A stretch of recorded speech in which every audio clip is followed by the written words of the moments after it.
find itself in the retail market? It's hard because, again, if you talk to the engineers in R&D, they can give you a much more accurate description of where we're going with materials or where we think we might go with materials, but it's tough because I guess if you look at the way materials are used, it kind of starts off in aerospace, right? And you're always basically looking for something stronger and lighter, right? Cheaper, but stronger and lighter is your main concern. Aerospace, and then maybe, what, Formula One racing, something like that, the racing scene, and then down into the sports equipment industry at some point. And we're down the chain a little bit from that. Sure. And it kind of went, you know, to steel, and then titanium, and then carbon composite. And if you look at aerospace, that's kind of what they're still using. Now, we've come up with a few different types of ways to use carbon composite, but the material is essentially the same.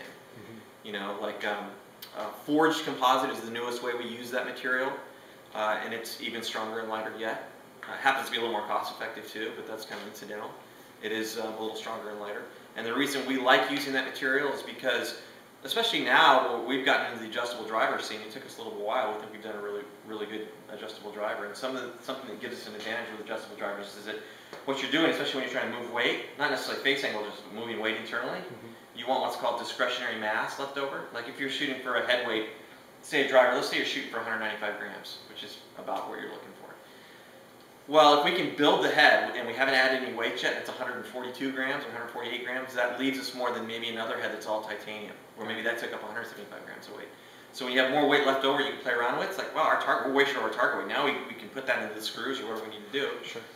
And we can actually get that CG to move around a little bit, a bigger distance. We can make, which makes a larger effect on the flight of the ball. That's where we use it, and that's how we use it. What is the next material after carbon composite? I don't know. I'm not sure. Or he can't tell you. Unobtainium or whatever. I don't it's, you know, it's the Mars rover is currently looking for it. Yeah, maybe so. I mean, you don't know what's going to happen. I mean, stronger and lighter. It's hard to get it to be a lot stronger and lighter than carbon composite, but or forged composite, which is the way we use it now. But right, there's a golden age of technology movement, right, where you see this really rapid jump. Like we were the first ones to make, like the idea to make an oversized steel driver, like the original Big Bertha. That was not a new idea. What was hard was for people to make the wall thickness the right, so that it had structural integrity and not make it too heavy. Sure. Right? So anyone could sit there and make it very easy to make a bigger steel head, but the thing weighed a ton, right? It was way too heavy. It was like 50, 80 grams too heavy. So we were the first ones really to effectively figure out a way to make it bigger, make the wall center. We had these what's called dendrites, which is little ridges that ran along, that held the club together, would let it cave in, but then we could meet the target weight. And so that was the first really effective way to do that, and so we got kind of ahead of the competition. And then they kind of started to catch up, and then we were the first ones to really do pretty good with titanium, the Great Big Bertha, and then the competition caught up. And then we started going bigger, and everyone went bigger, and we actually slowed down the size of people past us, and then we said, wait a minute, we were on the right track, let's get back there again. So, and then we were the first ones to use carbon composite for the most part, and we've stuck with carbon composite a little bit more than other folks have done that, and everyone's got their own strategy. But we've found a lot of value in that material. So is the only thing about is it from a manufacturability stance, like higher yields, expensive. or what's? Yeah, why we still use it because we think it's a significant enough performance advantage to warrant the extra cost, because it is more expensive.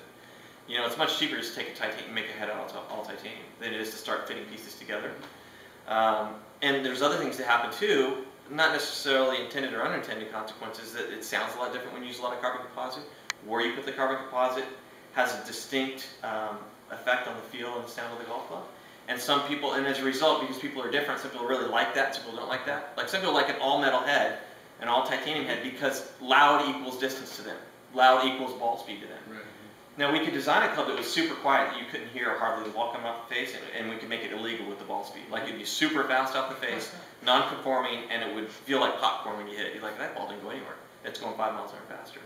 We could also make a very loud, very cold club where the ball didn't move fast at all. So, but there is that. I'm kind of like that way. I kind of like to hear my driver have some pop to it. So that's just me, but it has nothing to do with the actual performance of the golf club. Sure. But that is a quality that people recognize in demo days makes a difference in people buying the golf club. Okay.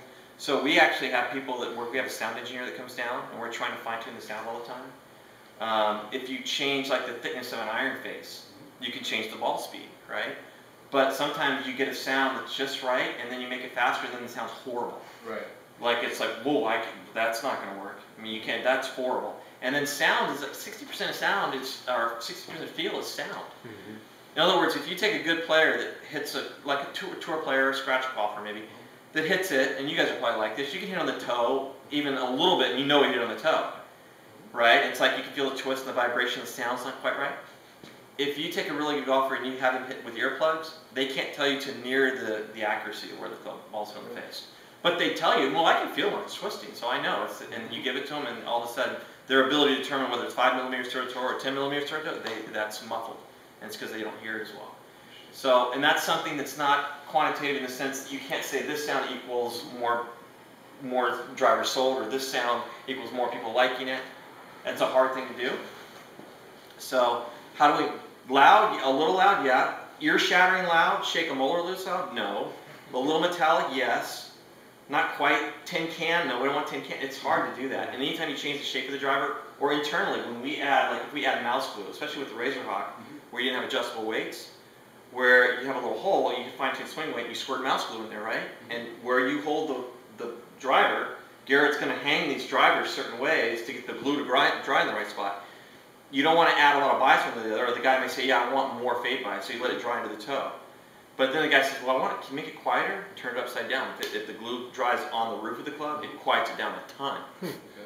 So, you know, again, that's personal preference. But it's hard to come up with a hard and fast rule of what's going to be absolutely the most popular thing. Sure. So, and that changes as the design changes. The sound changes, the design changes. So you're chasing design and chasing sound. That's why it can get kind of complicated. But I would say I digressed a little bit. What we're doing in the future is we're trying to figure out ways, because USGA is limited us in a lot of ways, right? They said it can only be so big, it can only be so fast off the face,